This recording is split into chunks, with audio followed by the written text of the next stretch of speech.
So, hi all, I'm Erin. This is our interview series at Different Enable, and today I'm talking with Lauren from Lyme Warrior and Lyme Warrior US, right?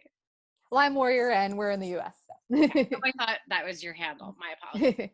And I'm going to give her a minute to talk about what her organization does, and then we're just going to ask some questions about how Lyme disease and its related conditions are affecting people with disabilities and differences right now. So, take it away, Lauren. Can you tell us a little bit about Lyme Warrior? Yep. So I have, unfortunately, a very traditional story that living the life of a normal person, all of a sudden one day I got sick. And I saw a doctor and he didn't know what was wrong with me. And I saw another doctor and he didn't know what was wrong with me. I did that for 2 years and I saw over 60 doctors and no one knew what these disabling symptoms were. You must have anxiety, you must have depression, you must have whatever. So finally I ended up yelling at enough people and I said, diagnose me. And I got diagnosed with Lyme disease. I was bedridden for 2.5 years because a diagnosis does not mean a solution, as just about everybody in this community probably knows. And from there, I was bedbound and I said, well, what can I do? I have to do something. It took so long to get an answer. And from that, I said, I'm going to make a nonprofit. Made a couple of t-shirts, sold them online, and people were like, it's so nice to have somebody from the community who wants to help us. And I said, okay, I guess I'm going to have to do a bunch more now. So, our aim is to focus on research and not just big institutionalized research. We want to know what they're doing, what you're really doing to fix our condition. So we fund very small research groups. And this year, just finally, Lyme is becoming on a lot of people's horizons. Researchers are getting funded, and we are now able to take care of our community. And so I'm super excited. This is the first May that we are able to give directly to patients so that they can afford treatment because they're mostly out of pocket. They're not covered by insurance. Again, I'm sure this is resonating with a lot of people that it's a tough out of pocket kind of lifestyle, but it's what you have to do if you want to reach the next step. So we are super happy to be putting money in people's pockets for them to reach the next step of recovery and healing, or just trying to find where they go on their journey. So that's a little bit about Lyme Warrior. Yeah, that's incredible. Are you comfortable talking about sort of, just because I think a lot of people don't understand that Lyme can be really long-term, and especially if it goes undiagnosed. And correct me if I'm wrong, because there's a lot I don't know about this subject because there's so much emerging information. But do you want to talk at all about sort of your personal journey towards it? It seems like you're, not that we can judge these things, by the way. You don't look so bad.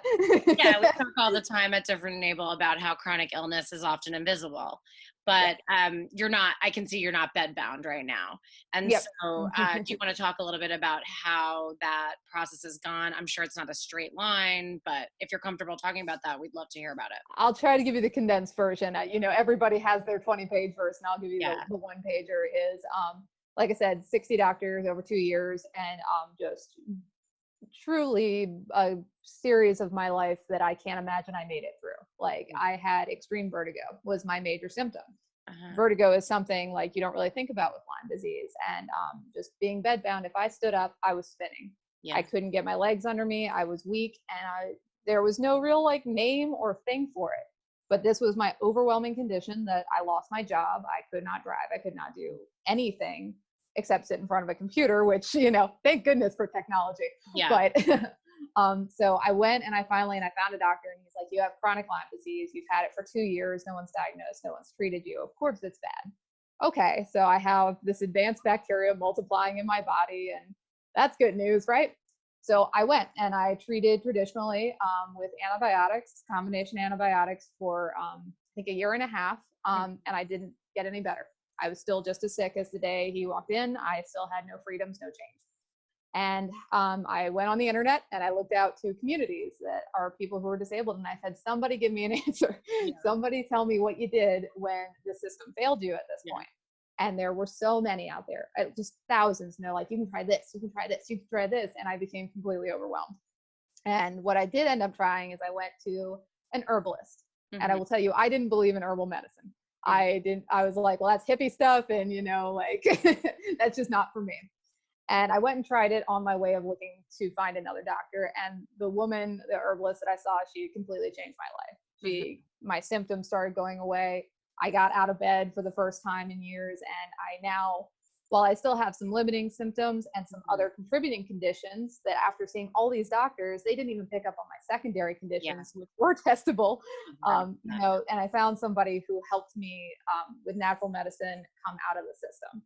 And which is why Right. I'm like, everyone's journey is so complicated. You know, Western medicine works for some and it doesn't work for Yeah. others. European works, and there's so many options. And if you're already in a compromised state of life, finances, and everything else, it's, you know, our journeys are so unique and so overwhelming. And I think that's why they're very hard to relate to. But Yeah. once you get in these communities, we all go, yeah, I get Yeah, it. no, I know that the Lyme disease community and also the chronic fatigue, MECFS, Mhm. chronic fatigue syndrome community has used the internet like very well in order to Yes. crowdsource information because there are so few doctors in New York, in Maine, where I live, where Lyme is a big problem. They're now calling it Lyme literate. You know, there are some Yeah. doctors who seem to be Lyme literate to a certain degree, and it sounds like it's a really big process to find those people. Yeah.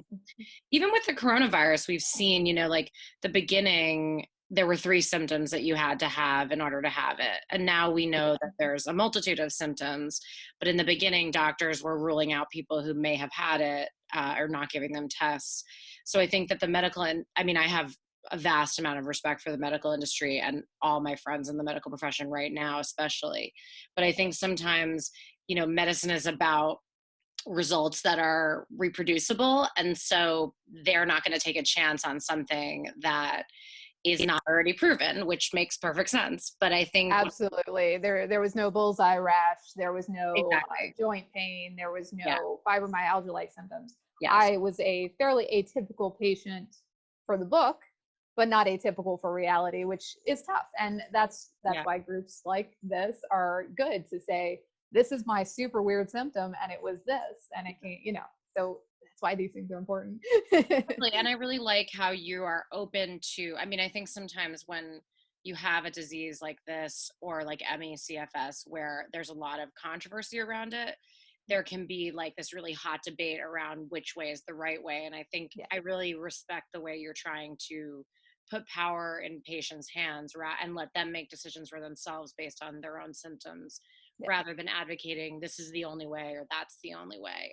Because it sounds like, given that it's a disease that sort of can take over your whole system, it sounds like you probably need multi ways of responding to it. Absolutely. The list of treatment methods for Lyme disease alone, like, let's not even just go into co-infections and Yeah, diseases that come along with it. Like, let's just, for the ease of sanity, we're on Lyme disease. You can do oral antibiotics, IV antibiotics. yeah, You got stem cells, you got herbals, you've got ozone therapy, intravenous supplement. Like it's truly endless. And then if you even want to go farther down the alternative medicine to, you know, hyperbaric chambers, yep. there are so many options and they're all expensive. How do you pick one in a day? Yeah, I mean, it seems likely that there's a lot of people who might have Lyme disease who just don't have the information or the resources Yeah. to get treated because, as you're saying, this is all out of pocket. It's not recognized. I mean, I think chronic Lyme is not recognized, correct? Yeah. Yeah, Acute Lyme disease, you get it, you take the antibiotics, you're better, good to go. yeah. Anything past that, we're now in undocumented territories. Yeah, it sounds horrible, and I can't. I had vertigo for a week once after a spinal tap, and it was the worst week of my entire life. I cannot even Yeah. begin to imagine what that was like.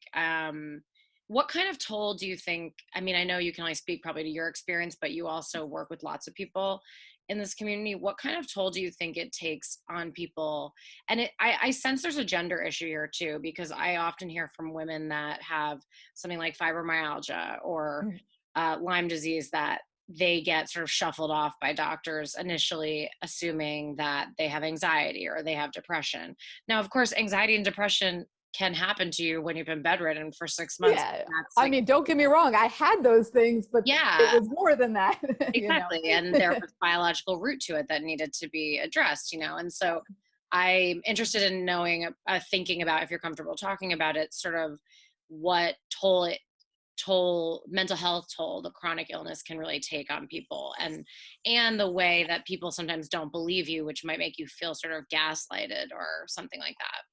Absolutely. That is a huge, huge problem in the community.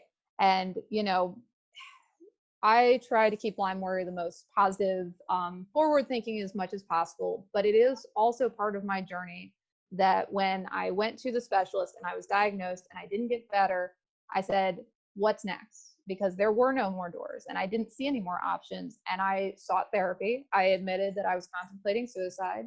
I did not see a way that I could continue my life in such an extreme, terrible health place. Yeah, absolutely. I was dependent on my family. My friends were gone. I had no job. Like, what's the point of continuing? And, Yeah. So many people in the Lyme community commit suicide. And is it because of symptoms? Is it because no one's listening to you? Is it because doctors aren't listening to you? It is a very real and painful part of this community. And it's not pretty and it's not attractive and it's not great for education, but it absolutely is there. Women, of course, we are put in categories of complainers and things like that.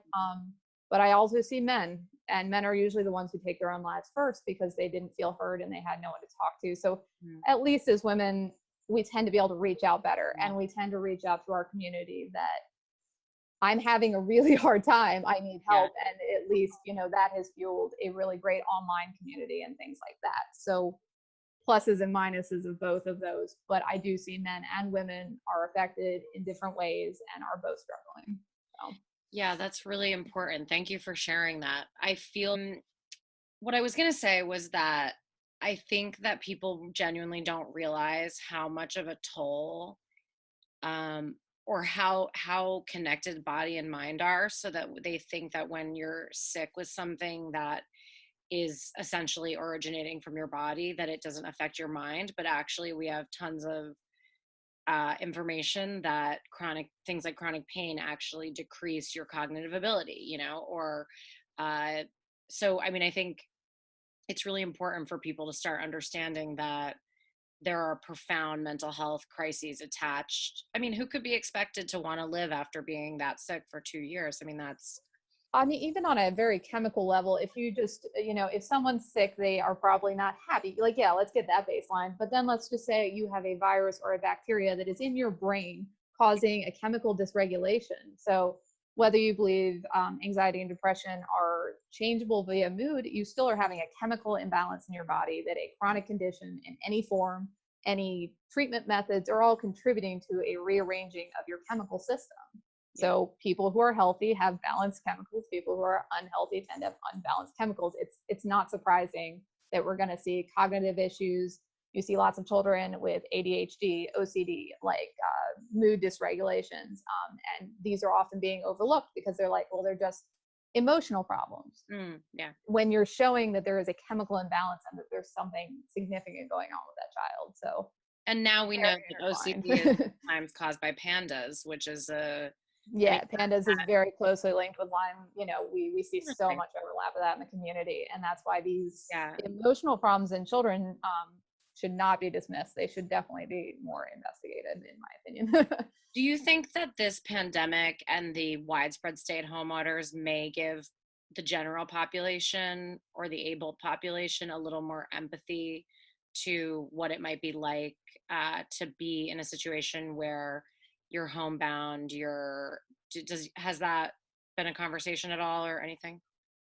As with everything, I'm always hopeful that it will create compassion and understanding, but it also just still isn't the same.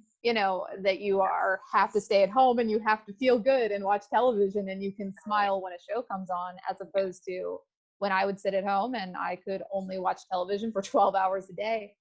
I couldn't even smile because I was chemically imbalanced. I was in pain. I was dizzy. I couldn't focus on a screen. It's just, I hope it inspires compassion to the little window they can see, but also just still that it's not even the same, It was just my hope that maybe because I know that there's sort of a wide scale, people are struggling. And I'm hoping that as people talk about that more, they might start to see like, oh, this is how I feel after being home for 3 weeks.